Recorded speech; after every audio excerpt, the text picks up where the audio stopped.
Good evening, everybody, or good morning, wherever you are around the world. Welcome to a webinar hosted by the Civil Society Water, Sanitation and Hygiene Fund, which is an Australian aid-supported initiative based out of Australia.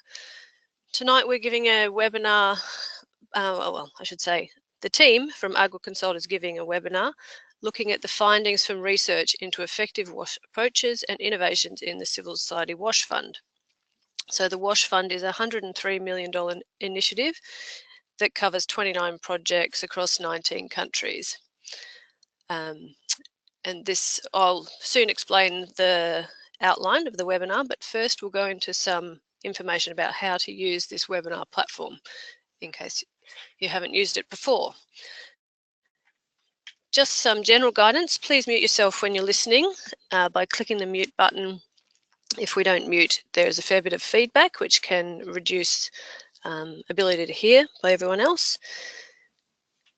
A USB headset is best if you have one. If you wish to speak, you'll notice in the attendees section there's a little hand. You can click on the hand. That's how you raise your hand to ask a question.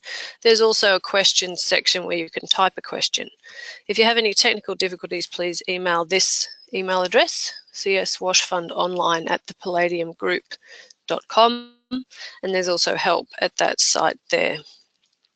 Next, thanks.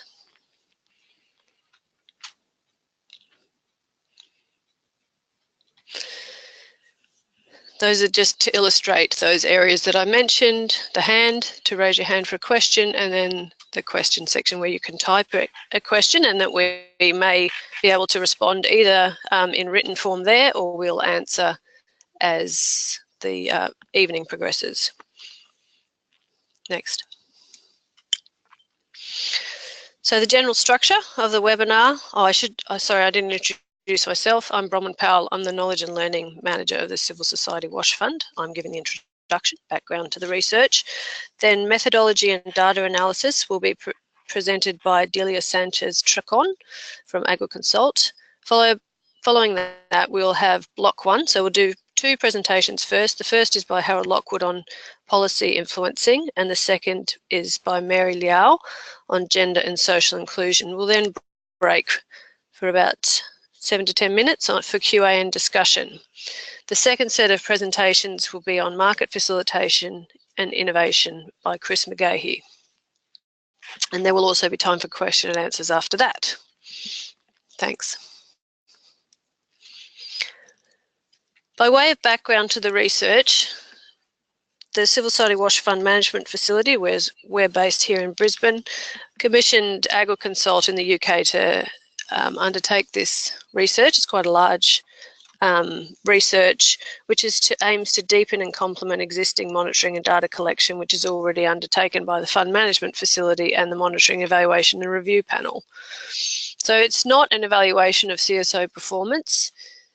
The way that it's been structured is to look at key successes and what have been particularly effective approaches undertaken by the 13 civil society organisations that make up the fund. The main entry point to explore this is by theme, which are those themes that I just introduced previously. And the aim is to come up with findings, commonalities, highlights, and also make recommendations to inform future CSO programming and DFAT funding. There will be a report that also is coming out of the research that will be made public soon, and this is an earlier, I guess, preliminary showing of the research findings. Now I'll hand over to Delia to present on the data source and collection methodology. Thank you very much. So the data collection methodology involved 5 steps.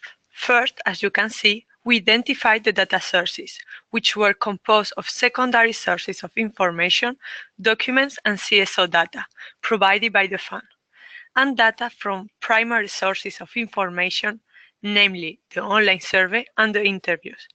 Secondly, we created a coding system, where each learning question is classified into a category, and then connected to a piece of evidence, and related to its source of information.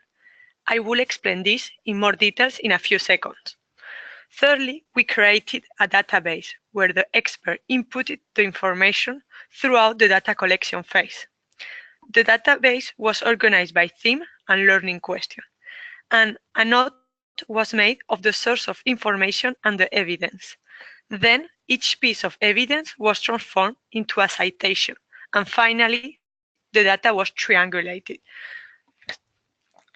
To explain the coding system and the citation concept into more details, you can see in the next slide the three classifications selected for this research.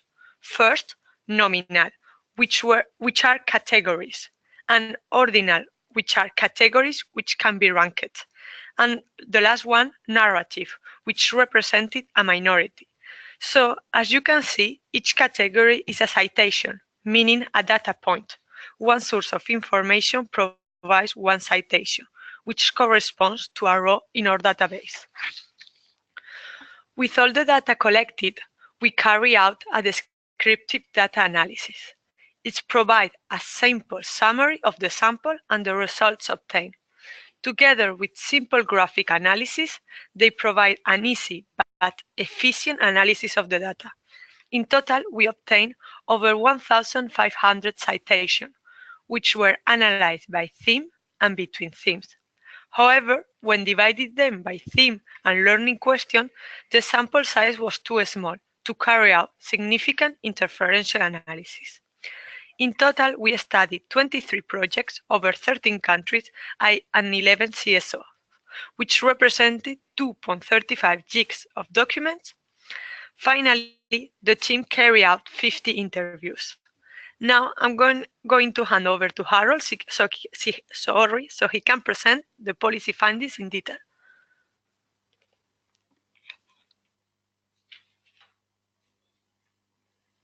Okay, thank you very much, Delia. I'm going to speak, as Bronwyn said, to the main findings around the policy influencing theme. And just as a reminder, the fund was active in 19 different countries. For the policy influencing part of the research, we narrowed down to 12 individual CSO interventions across 10 countries. I'll explain a bit about how we understood the background to the policy context in these countries, look at how CSOs understood the policy context and the main approaches they took to influencing policy, and then close with a few recommendations for the future type of funds of this nature.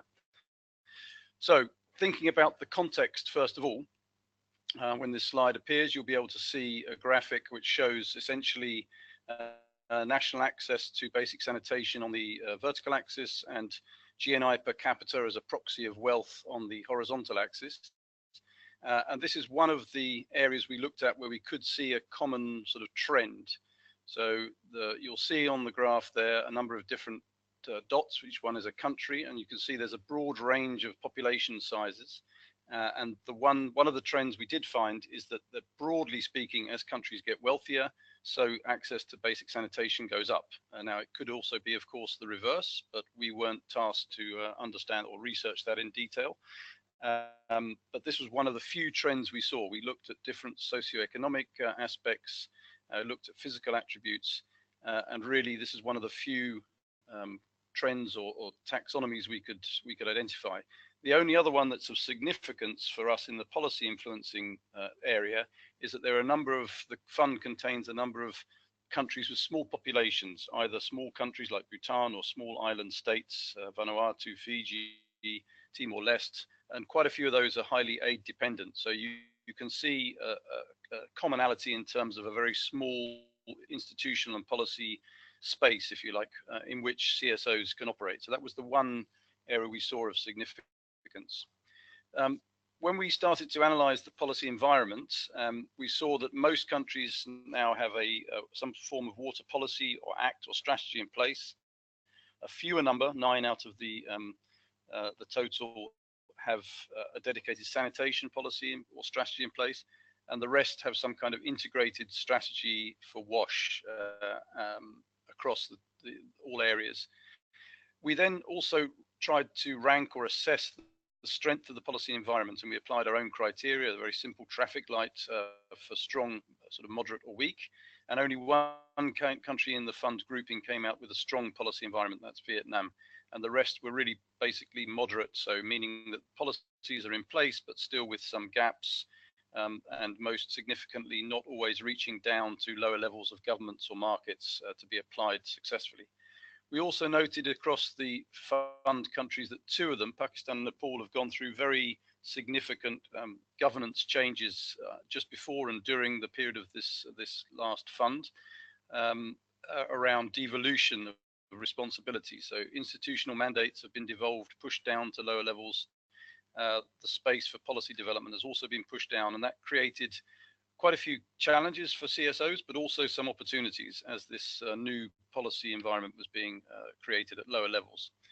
In terms of what drove or what pushed CSOs to engage with policy change, we found that the most common factors were around lack of or incomplete policies or failure of approaches to improve service delivery. We also saw quite a number of cases where equity and pro-poor focus was the driver, and a couple of cases for increasing private sector participation. In terms of the actual impact of policy influencing work by the CSOs, we saw successes in 31 different sort of examples, and we define policy influencing to be both national level and at lower levels, so subnational and local, around bylaws, guidelines, and so on. And 7 of these are really substantive impacts at national level, where CSOs had some influence, some part in changing policy or seeing policy evolving over the lifetime of the fund. Sanitation and hygiene were the most common areas of policy influencing, but also, I think importantly, financing, sector financing, and particularly around subsidies for latrines. That was one of the key areas that was also in terms of the content focus. When it comes to understanding how policy contexts work, we saw basically one of the most common and I think interesting to note is that CSOs said that they understood policy context by being part of them, by being present for a long period of time in a country and really being embedded, understanding the institutions, the people, where the policy gaps and challenges are, and that equally relied on being credible as a partner, being seen to have that sort of seat at the table and the insights to assess that. Some CSOs relied on secondary sources of analysis, so WSPs, the Water and Sanitation Programme, the service delivery assessments, and UNICEF's work on the enabling environment. And only one CSO, WaterAid, had an in-house sort of tool to try and understand the political economy. And you can see an example there on the right. Thinking now about how the approaches that CSOs took more generally to their influencing work, we saw that the most common way of working was to really align with government and be supportive of government and to work through formal government structures, working groups, technical working groups at national and local level. They were the most common, but also being seen as being a critical friend of government was important. But what they didn't do on the whole was take a very oppositional approach to government aims and objectives, so more supportive. There were, however, some examples, a significant number of examples, where CSOs took on accountability as a broad approach and raising the human right to water and sanitation. So that was also an important way of engaging.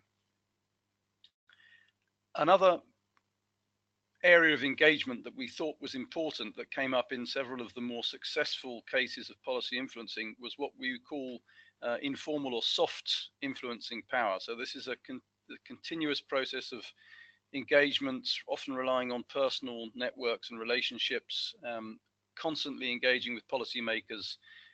We saw this as a very important route, and it's used not as a replacement for the more formal types of engagement, but alongside it to complement it. And really, some of the key success stories were around taking policymakers out of their sort of normal comfort zone, if you like, and taking them to the field and discussing with them these issues that relate to policy, and also through the various learning events that were supported by the CS WASH Fund. I think it's important to acknowledge the importance of those events, not only as information sharing, but really as a means of influencing the thinking of policymakers. This was cited in a number of cases being very important.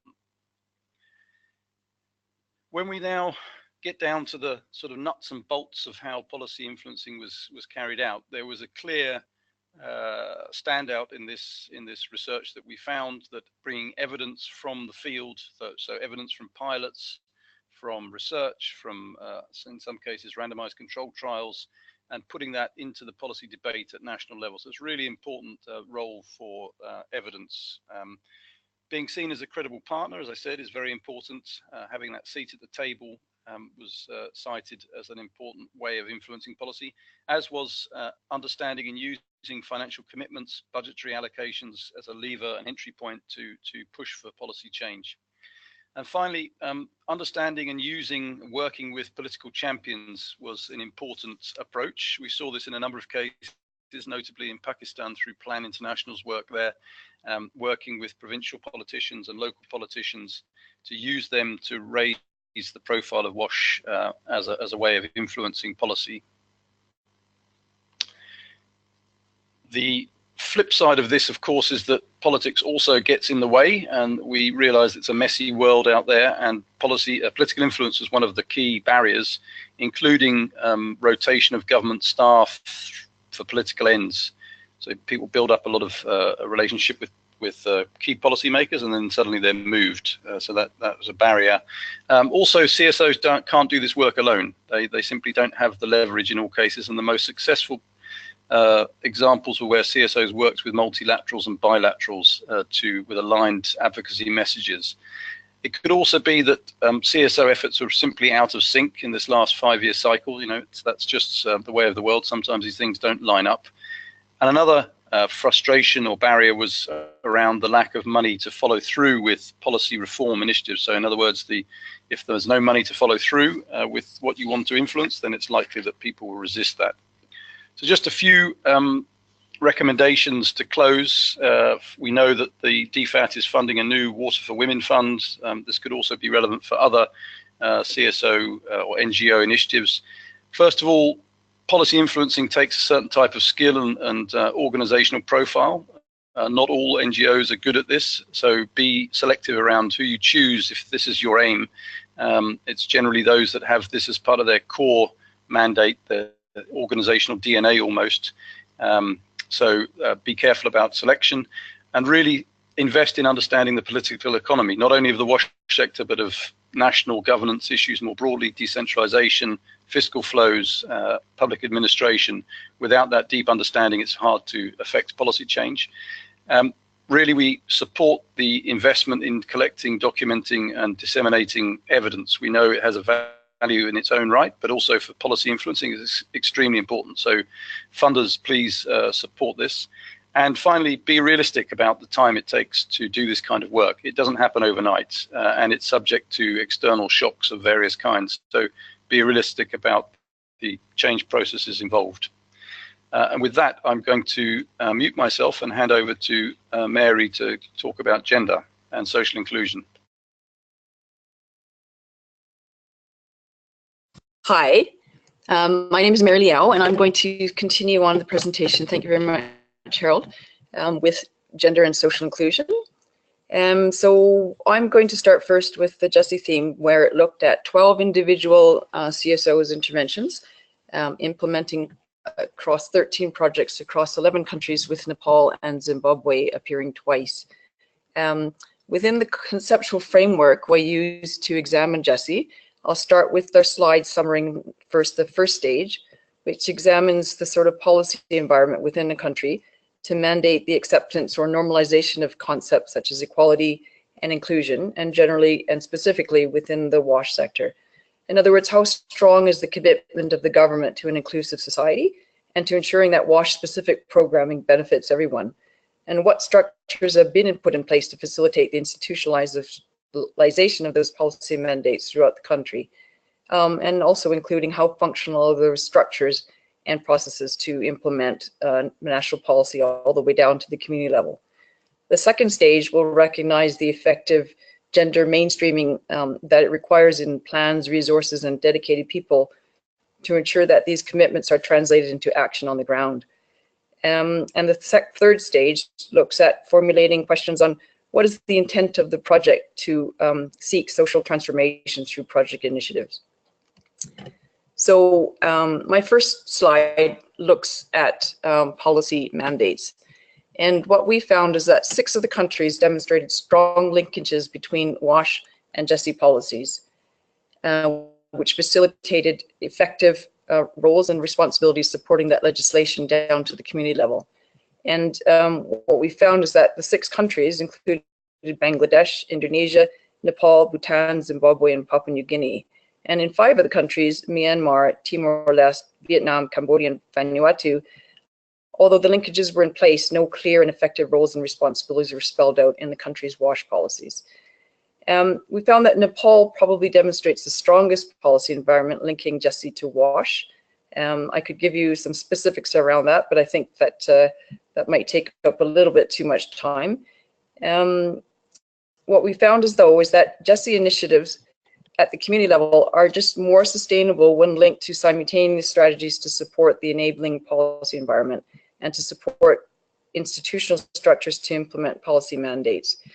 So the ARC Bangladesh project sort of wrapped it up in a nutshell when they said, building networks with key government change agents to advocate and develop policy reforms, guideline standards, and facilitate links to communities have strengthened and sustained WASH outcomes in the target areas and broadened reach into the non-target communities. So just to close that slide, it's not to discredit the very significant work that I think that has been carried out across the fund at the community level in WASH. And most often this bottom-up approach is a characteristic strength and indeed a mandate of both national and international non-government organizations. However, I think the sustainability of JESI at some point is also dependent on sort of the overall national context within a country, which mandates gender equality and social inclusion through legislation and executive structures, as much as it is through bottom-up social transformation. And I think that this goes without saying that it applies to all marginalized groups. In keeping with that, institutional structures, what we found when we looked at what kind of institutional structures are in place and the mechanisms and process for JESI, we found that 8 of the countries in which the CSOs were surveyed had basic institutional structures in place to support the JESI funds. And what we're saying is that in this category, although policy mandates are supported at the central level and regional level of government, these structures may be poorly funded or there are weak delivery mechanisms down to the community level. And that the lack of these JESI structures inhibits CSOs to institutionalize project level JESI initiatives. 3 countries though, Zimbabwe, Nepal, and Bhutan, provided very strong examples of institutional structures in place to support JESI in their projects.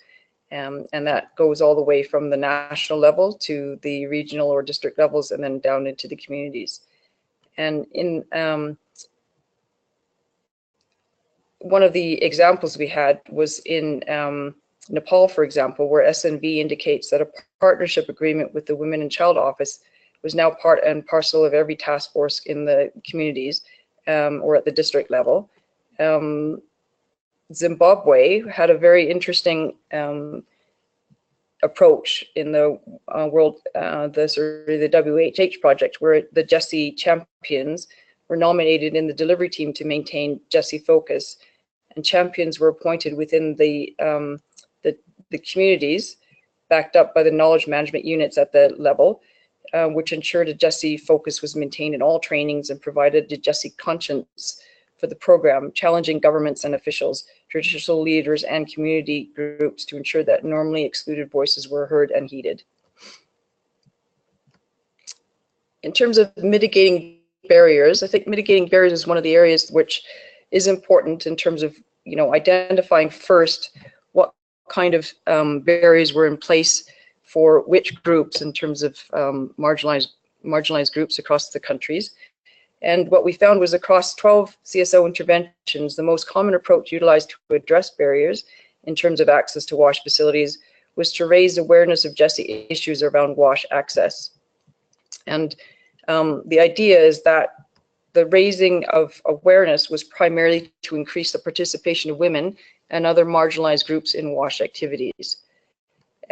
Raising awareness, of course, is seen to be a very important step, because usually you're working, a lot of the CSOs worked in countries where there were some entrenched social norms around women and other marginalized groups. And just by sensitizing and raising awareness about the different needs that women and other marginalized groups have in terms of access to WASH facilities, that started and was able to catalyze change in the community, so that marginalized groups, including women, were able to have more access to water supply and sanitation facilities. There's an example of the SNV Nepal project, where a focus on inclusion saw that women's participation in project activities increased from previous practices, with 62% of women participating in hygiene and sanitation education classes, sanitation campaigns, event celebrations, meeting trainings, and workshops. The results of this participation was most often described as an increased level of confidence of the women or people with marginalized groups to express their needs, to make WASH facilities gender sensitive and inclusive. Through these experiences, women were then also more able to become engaged in wider community issues and more confident in presenting their ideas, concerns, and even to lead their opinions in the community. I think this is one of the most important benefits that were seen across the fund in their projects in terms of facilitating participation for women, was the increased, or marginalized groups, was the increased ability of women and other marginalized groups to advocate for their needs in the community. Another another strategy to mitigate barriers was financial subsidies. It was an important strategy to reduce barriers to access for the poor, including women and girls and other marginalized groups. In Cambodia, for example, IDE supported the development of markets for WASH projects that met the needs of target rural customers. The approach sought to increase rural Cambodian households equitable access to latrines, water filters, and a hand hygiene device. This emphasis on affordability and accessibility sought to directly benefit poor households, which were often female-headed. A number of projects also supported the development of policy guidelines to support the institutional of JESI approaches and to ensure the sustainability of JESI approaches extended beyond the WASH Fund. In Zimbabwe, the World Vision Project facilitated the drafting, endorsement, and implementation and monitoring of 2 gender mainstream plans, one in Bulawayo and one in, sorry, I can't remember the Ganji. This has led to the staff of the municipalities having an improved understanding of gender disabilities and issues, and about specific hygiene needs for women and girls with respect to menstrual hygiene. Another example is in Timor-Leste, where the Water Aid Project developed a manual for facilitating dialogue between women and men in communities. And this has since been adopted by the government as a national guideline. This process built up the confidence of facilitators to also stimulate change for JESI in the communities, and the guide had became the standard for the country.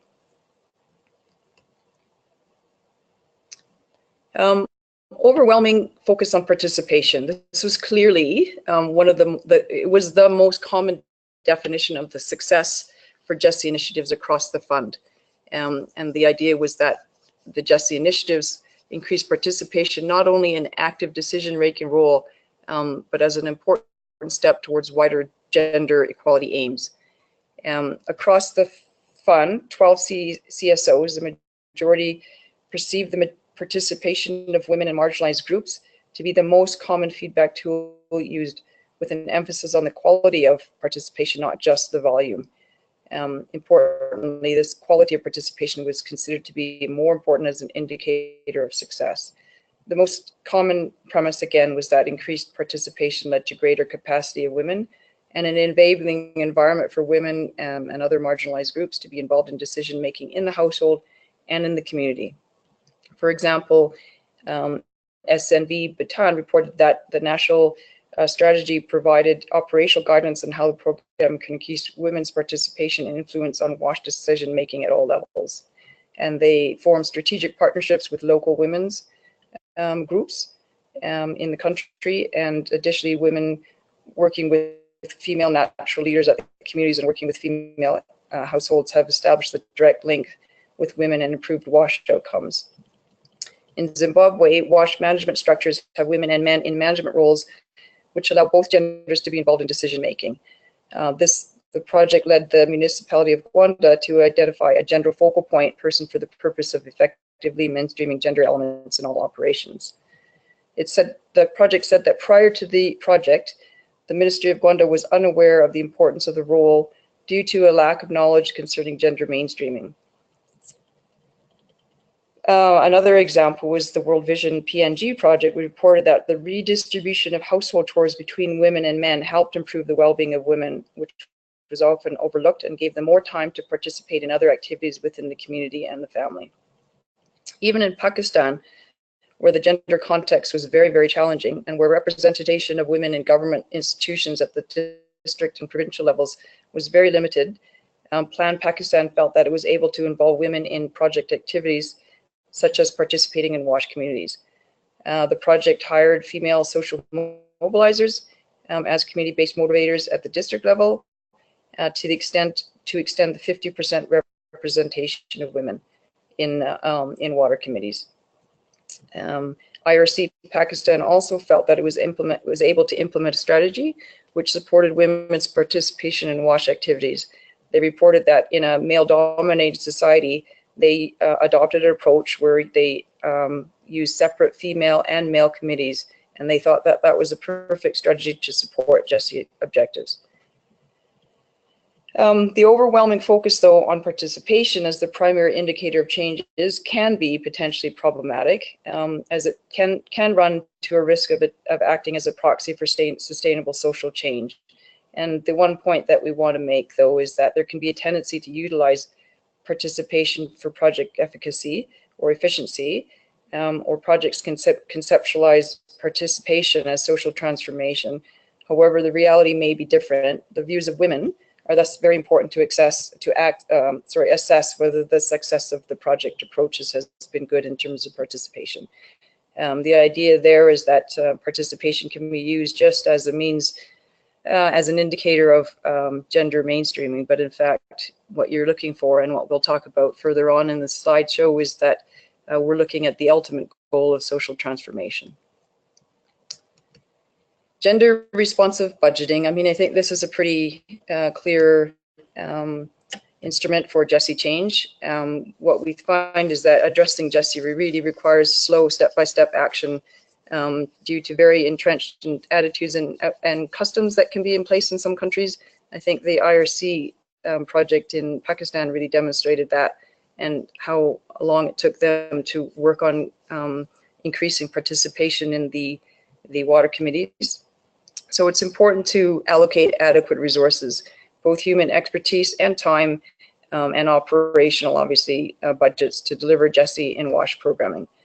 We didn't find that there was much evidence to assess the extent to which CSOs had included strong gender responsive budgeting. We were only able to find a few examples. In Nepal, the ARC project facilitated a sanitation fund for 500 ultra-poor households, allowing these households to upgrade their sanitation facilities to government standards, and 45 households with people living with disability to gain improved access to sanitation facilities. In Bhutan, the SNB project supported the capacity of local authorities to plan and budget WASH activities and to ensure that local pro-poor support mechanisms were in place to assist households such as single-headed female households and informal settlements. In terms of capacity building, across the 12 CSOs and 13 project interventions, 9 of the projects showed evidence of a competent approach to capacity building. And when we say competent or minimally competent or comprehensive, the definition basically is that minimally competent approach shows that few or no opportunities for women and other socially excluded groups had access to opportunities for training, which would then support them to take on positions within the project. A competent approach would then allow access to opportunities for marginalized groups for training, which will support them to take on positions within the project, particularly paid positions or those in decision-making bodies. And comprehensive would just mean fully funded opportunities for those groups to support them to take on projects, positions within the project, particularly paid positions or those in decision-making bodies. We found that 3 projects provided a comprehensive approach, meaning access to fully funded opportunities. For example, in the IRC, ARC, and Nepal project, the committees had 49% women members, 231, of which 30% were in management and decision-making roles. And though their participation through their participation, they were now recognized as leaders within their communities, which in turn saw an increase in the standing of women as decision makers in those communities. This conclusion also meant that the specific needs of women were being addressed and their ownership of changes had been increased. I think I better move on a little bit more quickly. So one of the areas that we thought was an important finding to bring up, or an important aspect to bring up, was unintended outcomes. And what we find that despite the imperative to monitor for negative or unintended impacts, that across the fund, that this was not done in the majority of cases. And of course, we don't, we can't triangulate all of our research across all of the CSOs, but what we found is that 12 CSOs and 13 projects, only 8 projects demonstrated some evidence that they monitored the unintended outcomes of projects, but very little evidence could be found to assess whether the projects monitored were aware of any negative impacts. Only one project that we found, Thrive Vietnam, provided evidence of such monitoring, and that was sort of found that, oh, I don't have the example here, I'm sorry, but what we found is that we think is being aware of and mitigating for unintended negative impacts is critical to ensure the safety of social groups and individuals who are already marginalized in the communities or the household. And it's important to adopt a do no harm approach, particularly within the context of, let's say, countries which have a high rate of gender-based violence.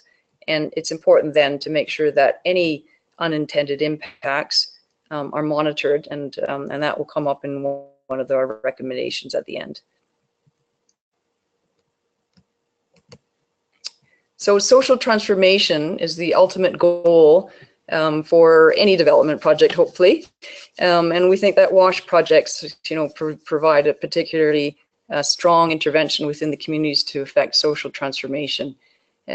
So the most significant measure of progress towards strategic gender needs is the increased capacity of women to influence decision-making in the household and the community due to their participation in WASH project activities.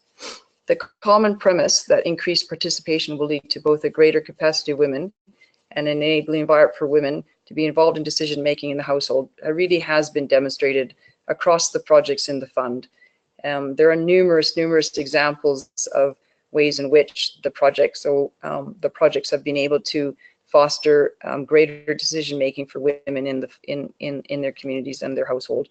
The involvement in committees, for instance, increases leadership skills, and women are more able to express their ideas, needs, and feelings even in large gatherings. These are some of the sort of anecdotal evidence that was shown through our research.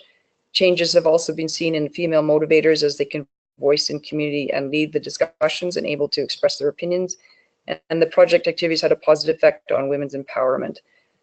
The SNV Bhutan's efforts on gender and social inclusion were guided by, sorry, that's not correct there, sorry.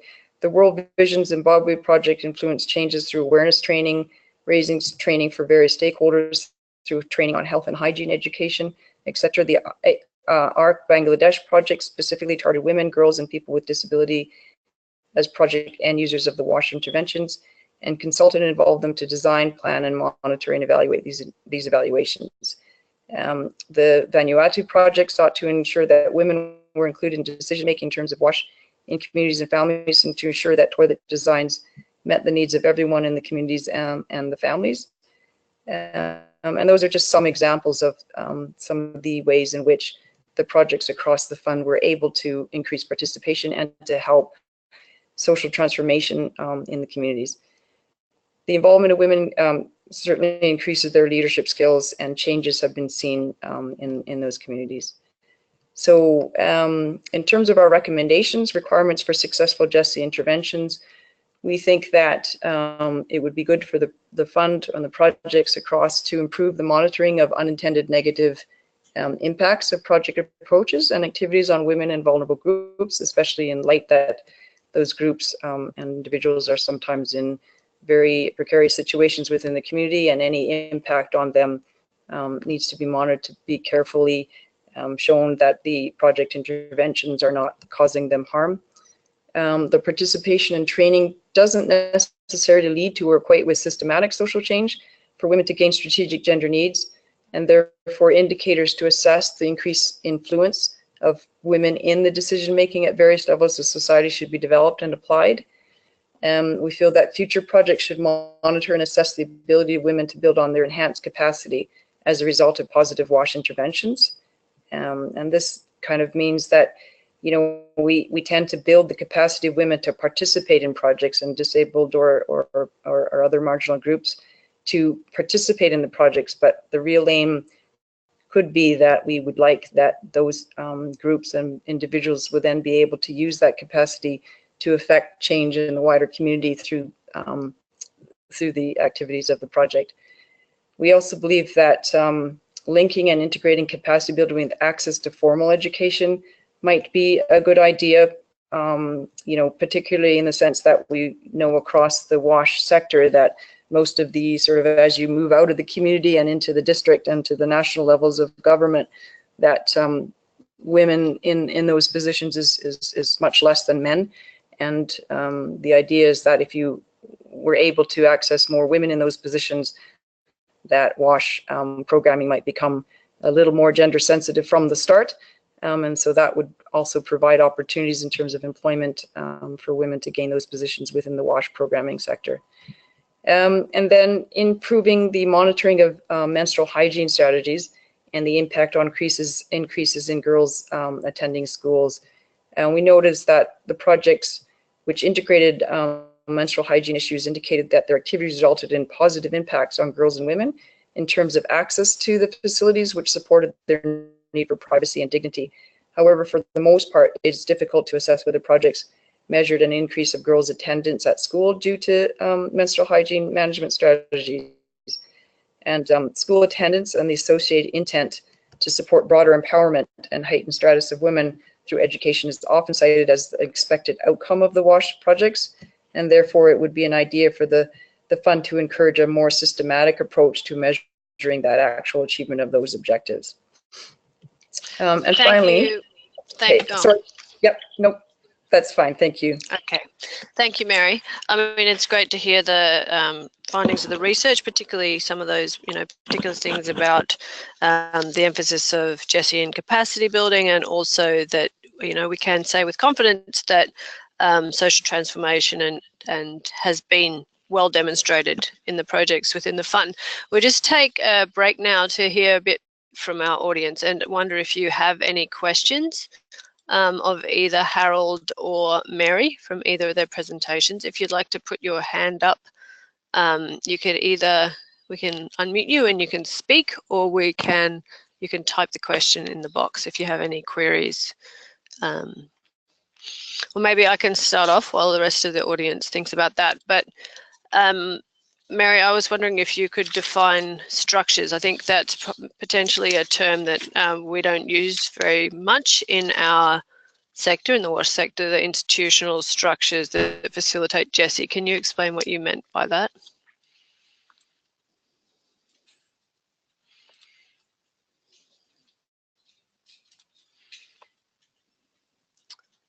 I think you need to unmute yourself, Mary.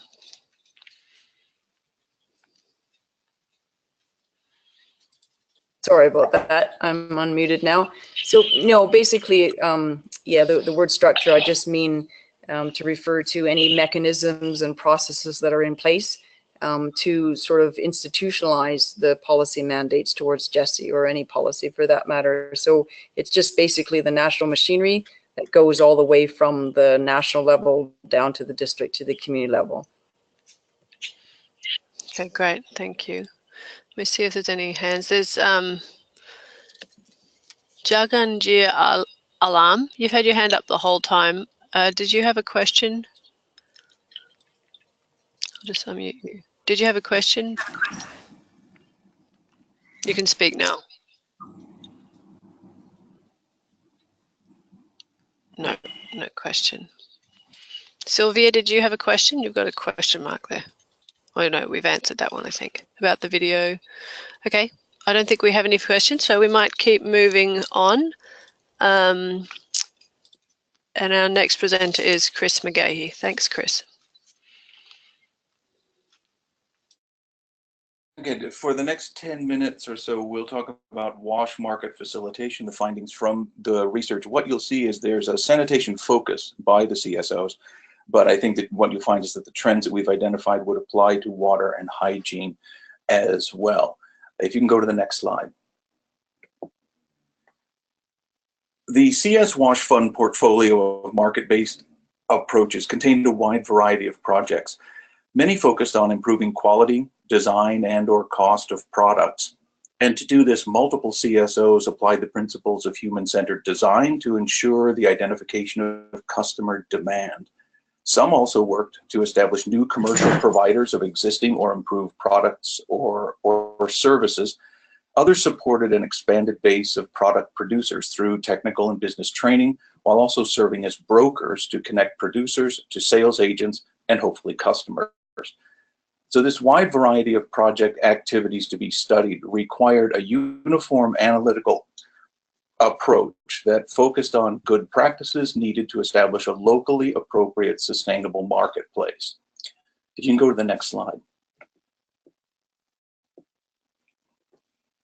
Because the objective in all cases but one was to establish a sustainable market for WASH products and/or services, researchers created a simplified market facilitation framework that followed 4 sequential steps to market creation: establishing the viability of the market opportunity, identifying gaps in market operation that CSOs were positioned to fill, creating a profit-making business plan, and facilitating market formation or operation. To begin the analyses, we looked to identify why the CSOs thought that a market-based approach was a viable one in their location to achieve their objective. We documented the conditions that were conducive to a market approach and served as barriers to its implementation. Next, we examined CSO's use of market analytics to identify customers, demands, and market functionality. And with this information, the CSO would be positioned to identify the gaps in the market operation that it could fill. In order to assess the rigor applied by a CSO and its market-based partners, we looked for the core elements of a typical business plan, including an analysis of what needed to be done to be commercially successful, who was best positioned to complete each needed activity, and what the financial flows could be expected to look like. Finally, in that framework, we examined each market intervention to identify commonalities of success, the contributions of factors external to the CSO and its market partners, and to characterize those approaches that show evidence of post-project sustainability. What you can see in this slide is that overall the team identified 3 general pathways to market functionality. An example of the first pathway was exhibited by Habitat for Humanity. Their approach to sanitation improvement was delivered very locally. In it, loans funded by the project were provided through local CBOs to enable better off households to build and upgrade latrines. A revolving fund was then built up using loan repayments within the CBOs to provide ongoing support to their WASH activities.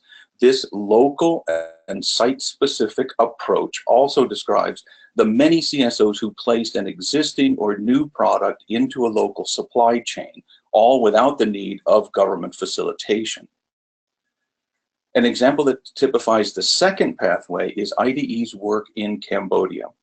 In this model, the CSO occupies a critical space in the market and, as necessary, advocates for pro-private sector policy. Over almost 2 decades, IDE initiated, grew, and became the central actor in the local market creating products, guiding demand creation, advocating for supportive policy, and growing a network of product providers. This was an approach appropriate to the early weakness of governmental policy and governmental capacity. A facilitator of the third pathway was Plan International in several countries. Plan did not become an actor in the market. Instead, they provided skill and capacity building to existing market actors. This was an approach that was appropriate to 3 countries with more mature sanitation sectors and national programs, through which government, by policy and programming, established the space for a lasting national market for sanitation products and services. Next slide. The most cited condition conducive to sanitation market creation was the existence of a government-led prioritization of private sector engagement.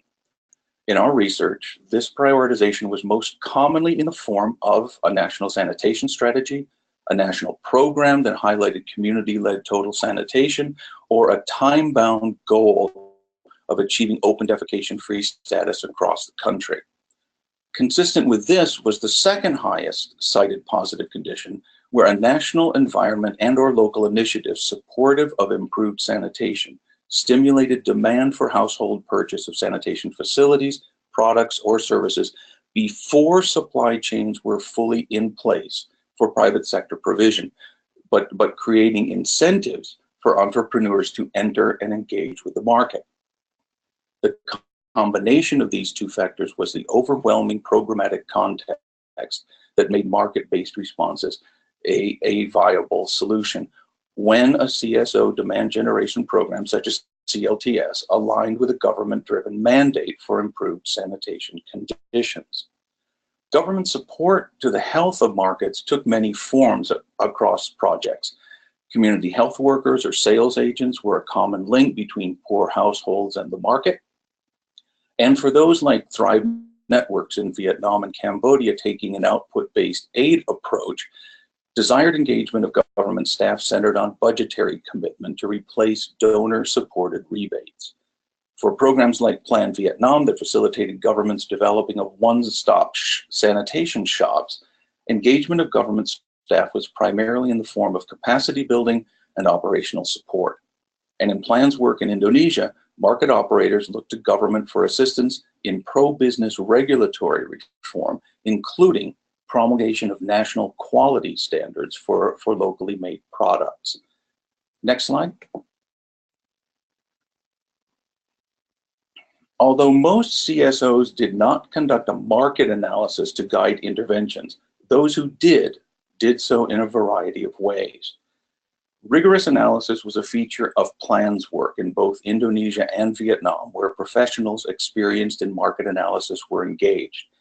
The work of IDE should also be noted here in that although they did not report conducting a rigorous market analysis at a single point in time, their organizational focus and duration of in-country operations provided them with a deep understanding of local market operations. Where incomplete analyses were conducted, CSOs used community-based discussions, non-rigorous research, or even more cursory examinations of a few aspects of market operations. Next slide. So in conclusion, we had three primary pathways to market facilitation were identified, as discussed earlier. Also, whatever market pathway is followed, it will present complexities that require specialized skills. And the CSOs studied exhibited great creativity in their market-based solutions to local needs, but only IDE could coherently provide information on each of the elements of a business plan. Next, with national mandates for WASH in place, significant private sector engagement was more likely as the assurance of continued demand for products and services and therefore profit-making opportunities increased. And finally, most of the markets in which the CSOs participated are nascent and should not have been expected to mature within the fund's 5-year window of support. The three markets that are the most mature, Cambodia, Pakistan, and Indonesia, have benefited from support for 7 years or more. Next slide.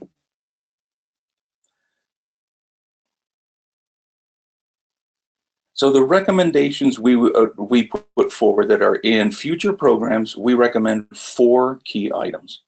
First, ensure all future market-based programs carry out rigorous market analysis before entering a market. And accomplishing this requires a skill base. So second and third, those CSOs who understand market functionality should lead future market-based efforts, potentially in partnership with private sector actors, particularly where such organizations can offer significant communication and financial management expertise found to be often lacking in the CSOs.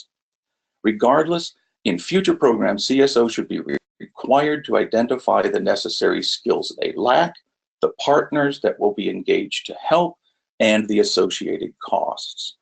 And fourth, WASH market-based programs need to shift focus to align with the SDGs. Future investments in market-based approaches need to move from the provision of products and coverage, as is currently done now, to a more comprehensive alignment with SDG mandated requirements for service management, including an expanded focus on commercial approaches to each component of the sanitation service chain. That's where I'll stop. If we can go to the next slide, that starts the conversation on innovations.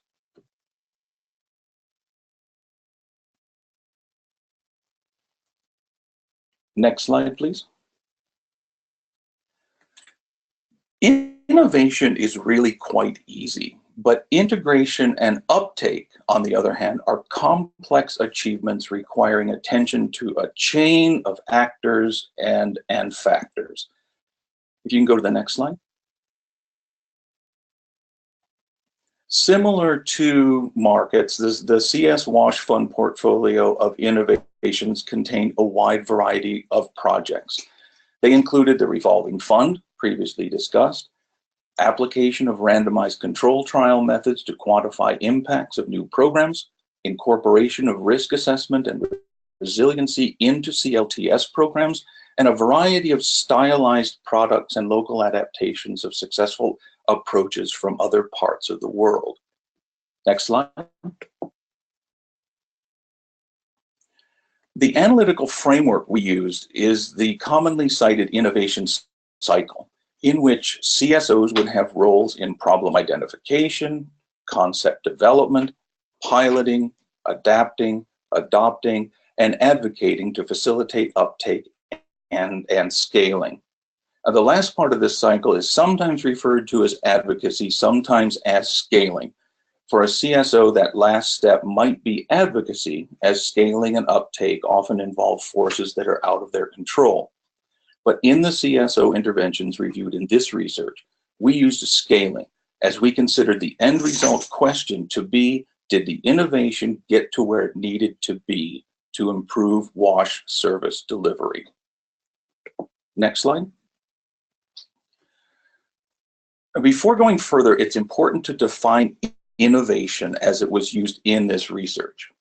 In the study, we've defined innovation as new approaches, methods, techniques, or technologies adopted and applied to WASH challenges, including the application of existing approaches to new challenges and contexts. In other words, it includes both wholly new solutions and adaptation of those initially developed by others. So using this definition, the portfolio of innovations came in two varieties. The first one was adaptation of good practices in the global WASH sector that may be new to a CSO or to a country sector. And secondly, untested new solutions to overcome specific challenges that could be adapted to the global sector outside the country where they were developed. Next slide.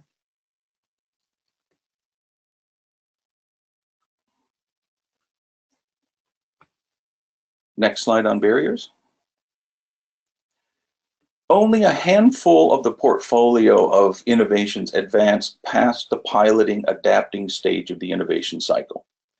When the CSOs were asked to identify the three most important barriers to advancement of their innovation, clearly the most common relate to challenges of funding, time, the capacity of government for uptake, and the capacity of the CSO itself. This combination holds significant findings for future investments in innovation. Habitat for Humanity, Thrive Networks, and Welthungerhilfe each ran out of funding to advance their innovation past piloting and adopting. WaterAid and Welthungerhilfe each cited running out of time. And numerous CSOs found government capacity limitations or private sector capacity limitations at either the central or local levels. None of the CSOs openly admitted to mistakes in planning or in implementation. So in future efforts, these three factors should be part of the context within which the realistic applicability of an innovation is described in proposals for funding. Each proposer should be asked to provide first a description and analysis of the investment needs and likely resources. Second, the reasonableness of service delivery impact within the allowed time frame. And third, the capacity of the service delivery system for uptake of the innovation. Because these are innovations and entering space not previously occupied, accurately capturing these criteria, it will be difficult.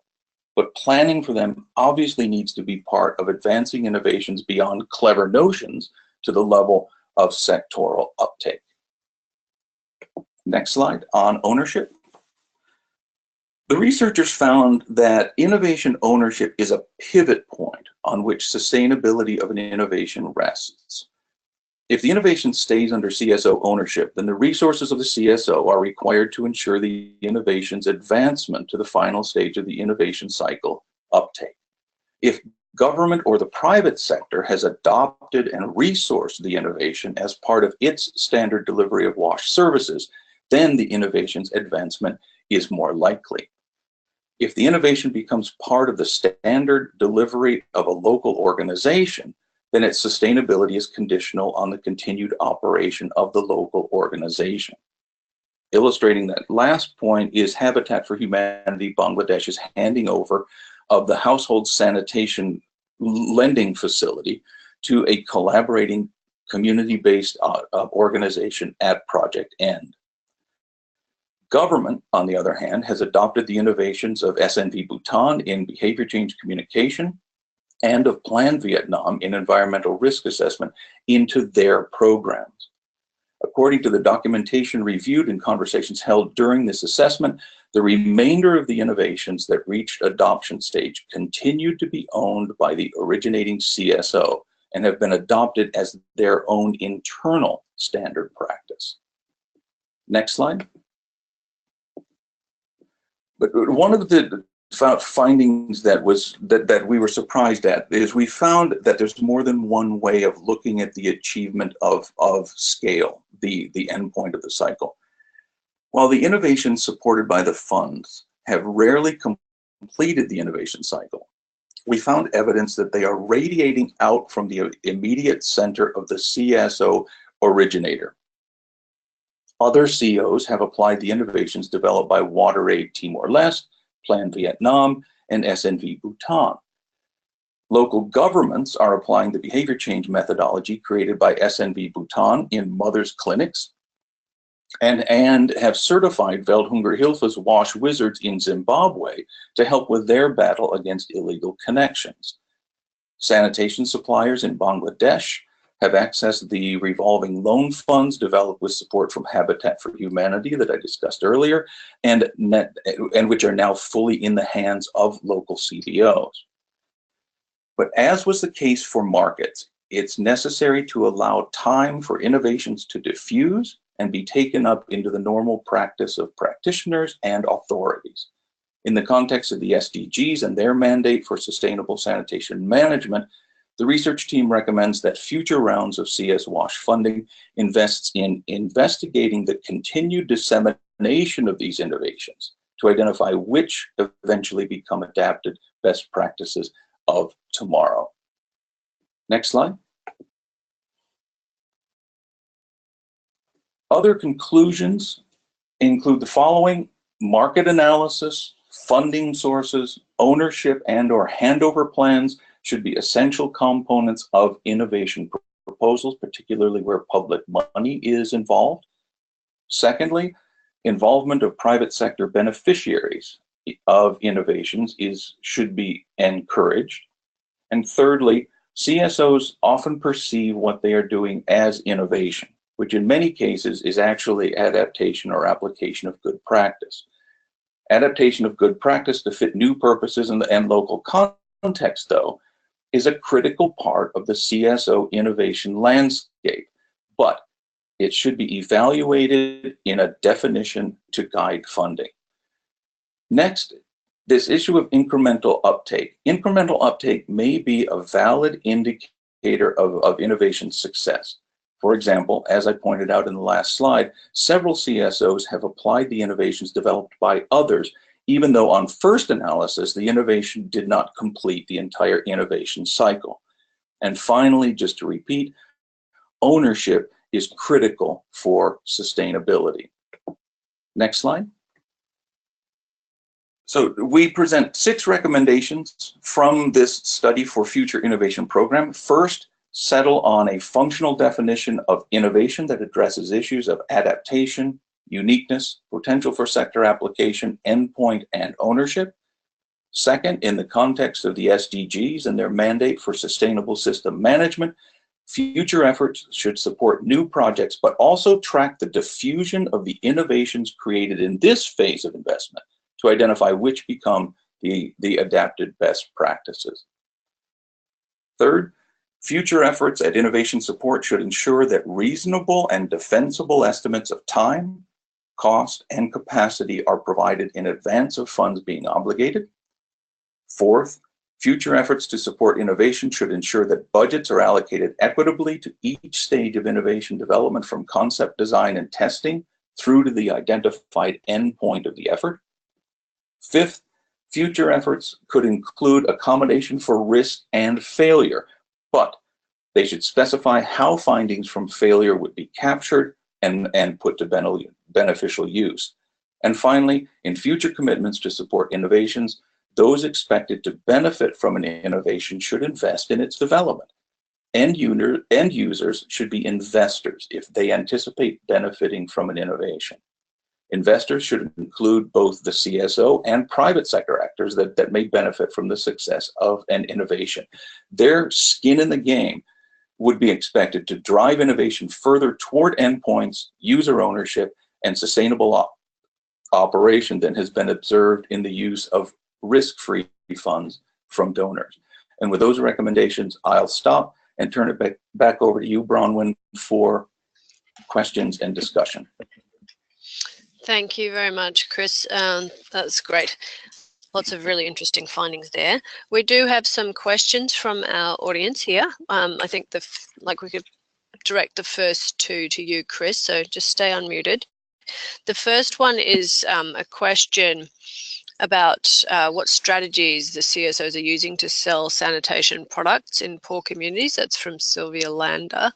I wonder if you could speak to whether the research into WASH markets explored that, the strategies that CSOs are using.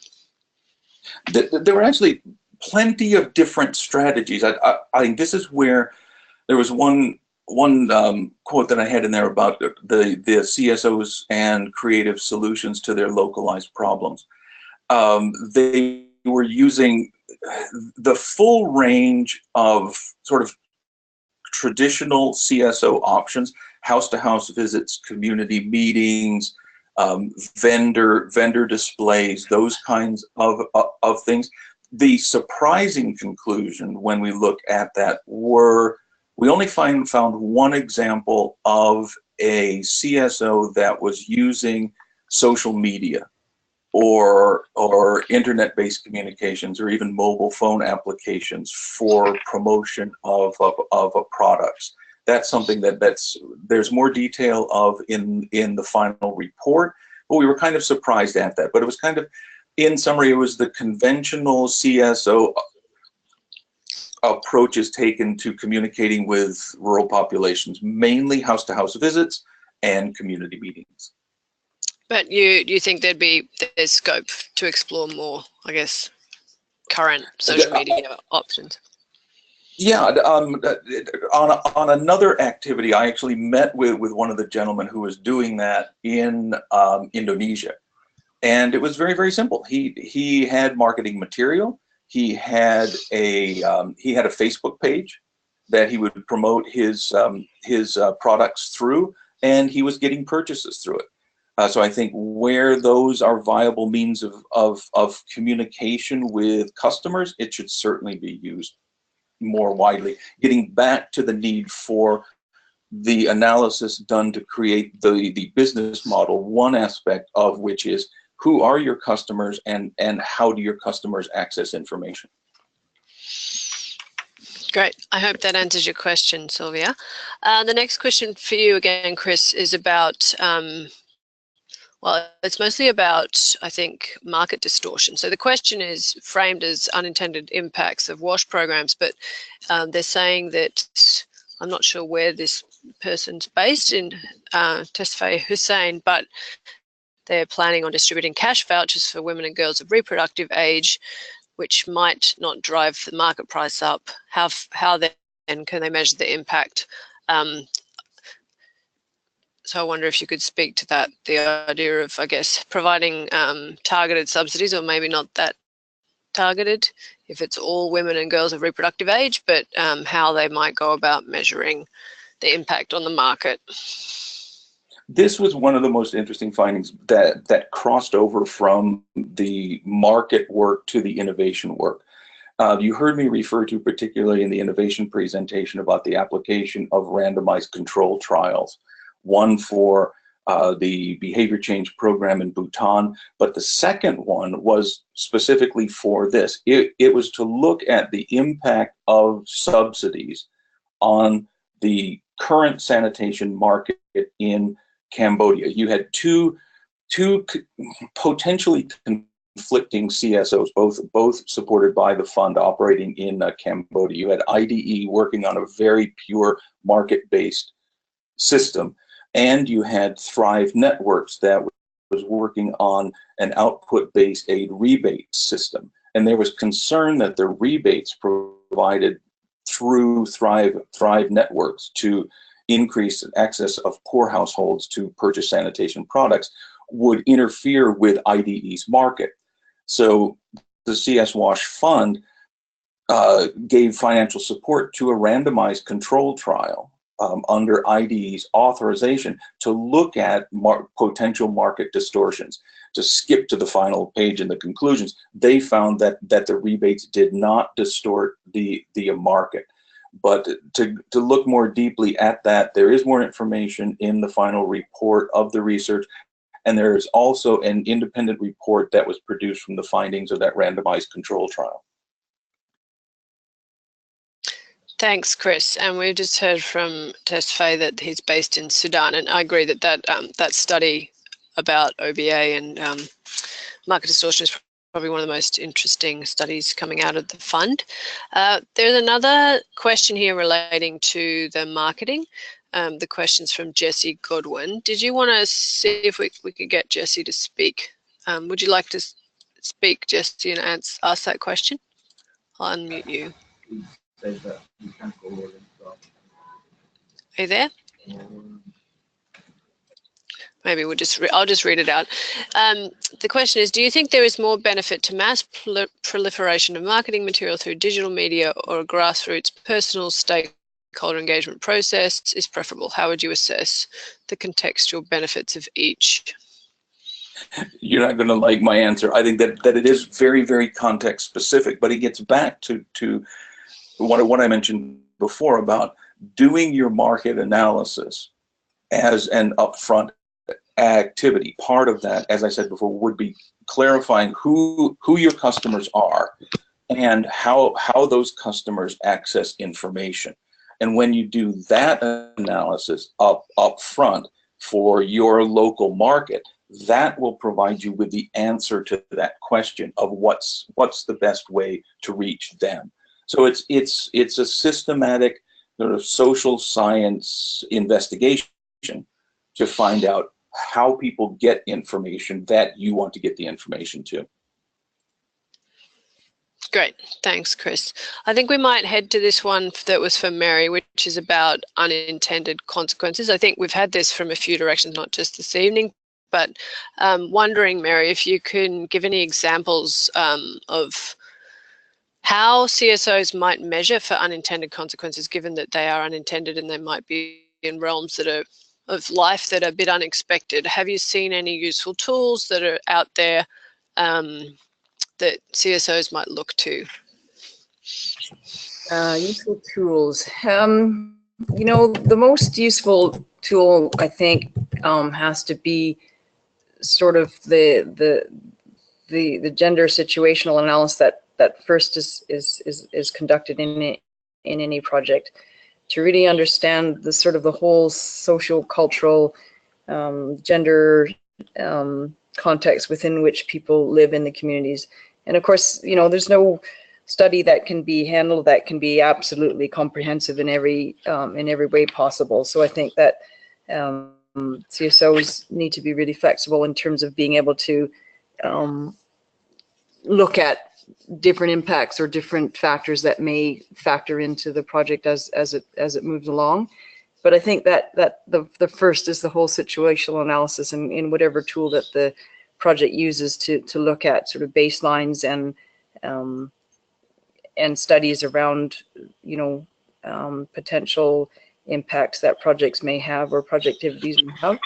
And so I think that's the most important first step to doing that. And then after that, once you know the whole sort of cultural environment or social cultural environment that's in place there, then I think that projects have to be really careful about looking at what the, you know, down the line, what happens when a project implements a certain activity, what may happen in terms of the impact on women.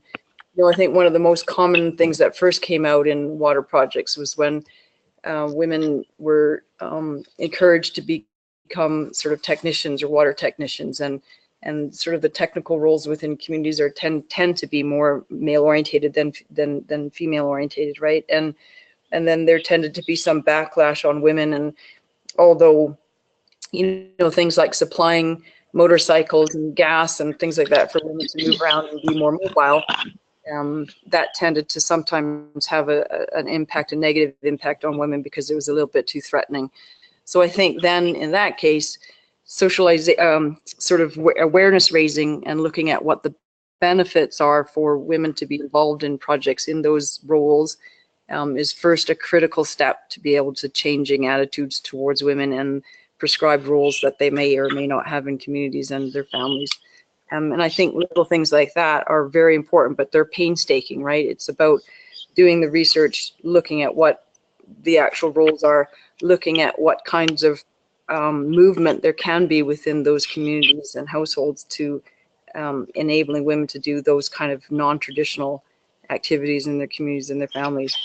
And I think that there's no real sort of magic tool to it. It's just more paying attention to what the possible impacts can be. Thanks, Mary. I think Harold had something to add there, and I know that there was also an example from Thrive where there was a particular in-depth study done where qualitative data was taken to ask particularly women volunteers who do house-to-house latrine sales to ask what they saw as their positive and negative impacts. So I think those kind of direct questioning can also be, and qualitative data collection can be also very useful. Harold, did you want to make a comment? Yeah, sure. Thanks, Bronwyn. It goes back to Testify. I think it was your question around marketing material and how do you reach markets. And it's just a sort of an anecdote that I came across some years ago. And, you know, there's also work done by people like Hindustan Lever, which is, I think, a subsidiary of the Lever Group that sells products in India. And they've done a lot of work, and I think it's very well documented out there in terms of how do you reach lower, you know, bottom of the pyramid market audiences selling very small amounts of soap and things like this in affordable sizes. So that was one of the big barriers, was people can't afford to buy large amounts of whatever the product is in one go. So packaging very small size of products and selling them. So it's all about researching and knowing your market. As Chris said, it's about understanding the context. So my anecdote is talking to a guy who knew somebody who was sent to Brazil to open up a new market for a company selling washing powder products, soap for washing clothes. I mean, I know this is not exactly in our severe, but it's illustrative. So the guy went to Brazil, and he was a commercial, big company, big international company. And the first thing he did was he hired a group of social anthropologists and told them to go out and basically live or visit families in the favelas in Brazil and talk to people about what what their preferences are. And through that, what they found out was that the thing people in these communities most valued was the ability of a soap powder to make clothes very, very white. It wasn't about the smell or about the other aspects. It was really about this quality of making clothes very white. So the point is, understand your market, understand what's important to people, and the means through which they receive information and then go about, in this case, buying things. And just as we're trying to encourage services and goods to be sold through a private market, it's the same principle. So I think the big takeaway is, invest in understanding what you're trying to sell, quote unquote, and how people buy that service or product, quote unquote. I mean, it's just a nice analogy, I thought, to our work, and I think we could learn a lot. That's it. Thank you, Harold. We have one last question, which again relates to the market distortion. It's how to prevent the potential market distortion, especially in poor communities. I can speak to one example in, well, I guess in Vietnam and Cambodia, where they have worked to understand what is a good amount, I guess, of subsidy. There's a big discussion going on between to subsidise or not to subsidise, but where to pitch. IDE did a very thorough randomised controlled trial to work out where to pitch the subsidy, and then tested whether that had a distortion. So I think one is ability to be able to identify relevant people in the community and then test at what level to subsidise, but probably hand over to you, Chris, to add to that. No, the only thing that I would add to that, Bronwyn, is that was the kind of thing that I had alluded to when I talked about the work that Plan did in Indonesia and in Vietnam of engaging a professional firm to do a rigorous market analysis. And that's where you could explore things like, what are the potential subsidies? How does that cross with willingness to pay? How does that cross with potential demand generation? It gets back to that key point of why it's so important from our conclusions, and we built it into the recommendations for future efforts as item number one. Do that market analysis, and then you'll have the answers to so many of these questions, and then programming will pretty much fall into line with the findings. So there's not much that I can add to what you said, Bronwyn, but I would just emphasize that point of the importance of the upfront market analysis. Great, thanks, Chris. Unless there are any further comments from our presenters, I think it might be time to wrap up. Is there any other things anyone would like to say from our presenters? No? Okay, well, I'll just take this opportunity to thank them all. Thank you, Delia, Harold, Mary and Chris for your presentations. Also, thank you to Amy Zhuang, who's in the background helping with all the technical issues. And thank you, of course, to our attendees. We hope that you have found this useful and a good way to spend an evening or a morning. Enjoy the rest of your day. Thank you.